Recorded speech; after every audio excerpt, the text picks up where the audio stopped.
Welcome to Food for Thought podcast, the place to explore, celebrate, and manifest a life motivated and defined by unconditional compassion and optimal wellness. Today's episode is how to not be cynical about the world. Before we begin, my name is Patrick-Goudreau. You can find me at joyfulvegan.com and on social media. You can find my books wherever books are sold, and I hope you join me in one of my upcoming online cooking classes or vegan trips around the world. This podcast is possible because of the support of listeners like you. So thank you so much for subscribing, for supporting, and for listening to Food for Thought. You can join other supporters by going to patreon.com/Colleen Patrick-Goudreau. If you've been listening to me for a while, you know that next to Stoicism, the main philosophy I study and follow, my other main source of inspiration and guidance, is the Tao Te Ching, whose principles and wisdom are actually very similar to Stoicism in many ways.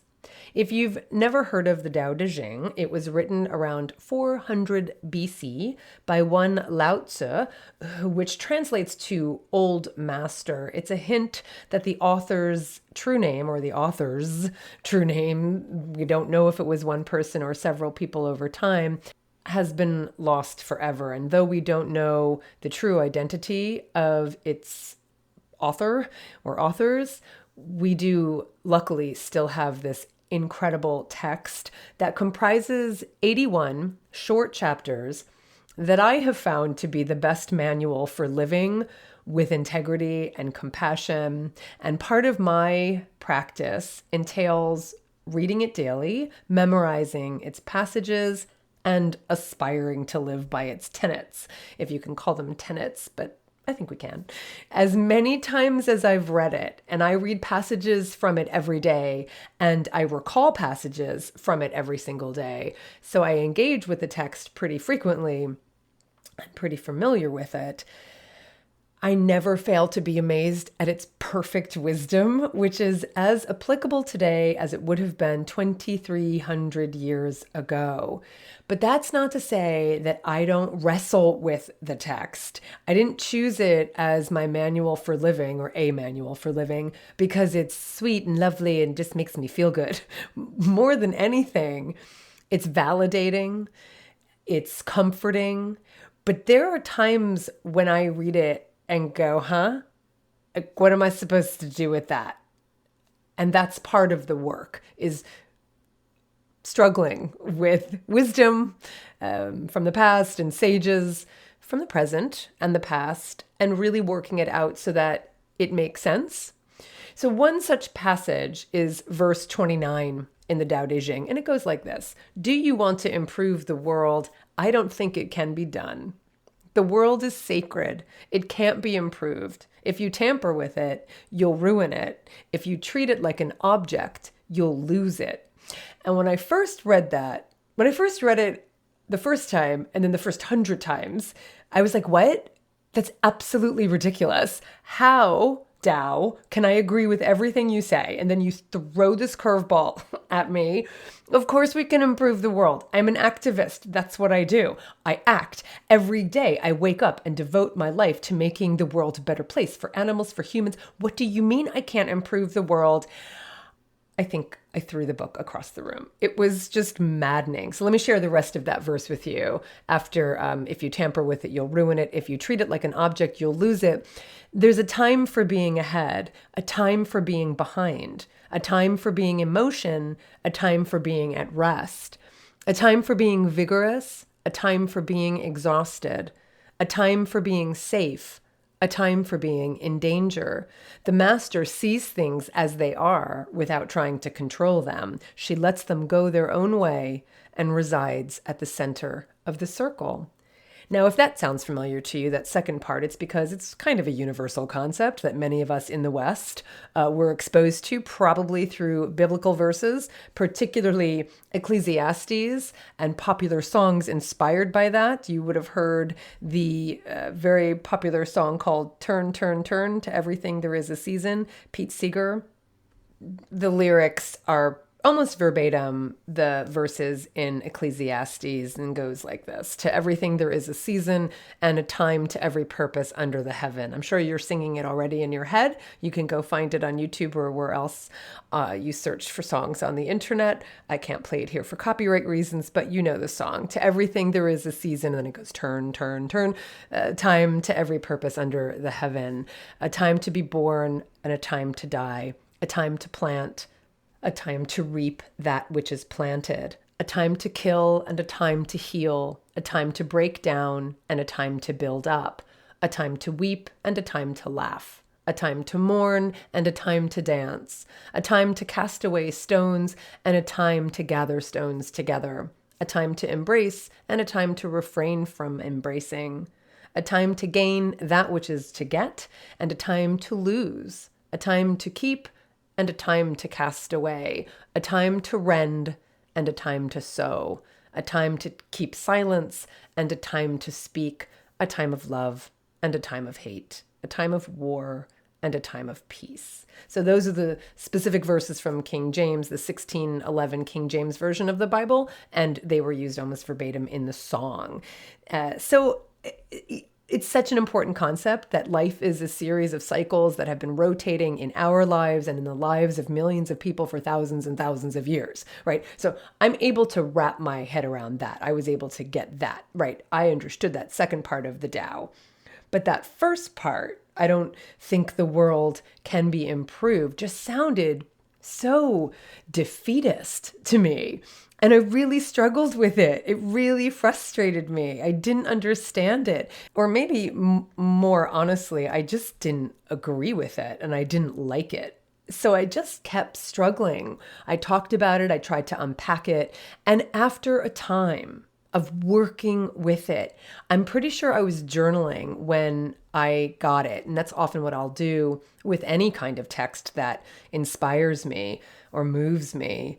I will write, I will journal, I will, kind of make it mine, which is what I think writing does and journaling does. But when I got it, it was revelatory, and I got it, and I finally understood it. And I also saw its connection with the second part of the passage. It wasn't defeatist at all. It was liberating. The best way I could explain what I now to understand it to mean, right? So again, do you want to improve the world? I don't think it can be done. The world is sacred. It can't be improved. If you tamper with it, you'll ruin it. If you treat it like an object, you'll lose it. And it reminded me, when I was kind of making these connections, it reminded me of the words of the writer and activist Rebecca Solnit. And I quote this actually in my book, The Joyful Vegan. She writes, "This is Earth. There will always be cruelty, always be violence, always be destruction. We cannot eliminate all devastation for all time, but we can reduce it, outlaw it, undermine its sources and foundations. These are victories. A better world? Yes. A perfect world? Never." And that's from her book called Hope in the Dark, which I highly recommend. It celebrates activism as a journey rather than as a means for achieving utopia. But it applies to much more than just activism. It's a way of orienting yourself to the world, which, when I got it, aligned me to the reality and the rhythm of the nature of things. And this is how I understand it. Instead of trying to combat the very nature of this world, which is by definition imperfect, you instead become detached from any frustration you may be tempted to have when you think the world should be different but isn't. You let go of expectations. In the most simplistic terms, it comes down to, I think, what Marcus Aurelius says in his Meditations, Book 8. It's a shame to be surprised when the fig tree produces figs. That's what fig trees do, right? So translated to our experience, it's a shame to be surprised when people act like people, right? That's what people do. Or any number of things that is the nature of things. To be surprised by the nature of things, that's on us. So when you think you can improve the world, you think the world should be different than it is, rather than realizing it's imperfect and exactly the way it should be. Once you realize that, then you can get to work creating compassion, integrity, nonviolence, peace, wisdom in the world, right? Whatever it is we define as making the world a better place, right? So in other words, understanding that you cannot improve the imperfect essence of the way the world works isn't defeatist at all. It's not a license to be apathetic or cynical or inert. It's actually quite the opposite. You hold both the reality that the world will never be perfect, while at the same time manifesting the things that make it good. So let me put it this way. Lamenting about there being violence in the world, or stupidity, or cruelty, or willful ignorance, or selfishness, or bigotry is like what Marcus Aurelius says about how silly it is to be surprised that a fig tree produces figs. That's what fig trees do, right? So too is the world imperfect. Why would you think it's otherwise? Why do you think it's otherwise? It's in thinking that it's otherwise that is what brings us the frustration and the apathy and the cynicism. But when you accept that it is imperfect and filled with stupidity and cruelty and selfishness and willful ignorance, then that's when you get up and show up and meet stupidity with wisdom, and cruelty with kindness, and selfishness with empathy, and willful ignorance with truth, and so on. The problem is that instead of spending time countering the ills of the imperfect world with the virtues of this imperfect world, compassion, wisdom, empathy, truth, thoughtfulness, integrity, right? We spend precious time complaining that there are ills in the world in the first place. Why is there so much stupidity? Why is there so much cruelty? Why is there so much selfishness? Why is there so much willful ignorance in the world? That's the wrong question. And that's the question that leads to powerlessness and apathy and cynicism, because you think the world should be something else but isn't. Rather, the question is, what can I do to manifest compassion, integrity, peace, virtue, truth, thoughtfulness, kindness, all the things we consider the things that make the world a better place, all the other elements that make up this imperfect world, because those are true too. Those are aspects of this imperfect world. When we spend our time focused on what we can control, we stop wasting our time lamenting that a fig tree produces figs. As always, don't do nothing because you can't do everything. Do something, anything for the animals. This is Colleen Patrick-Goudreau. Thanks for listening.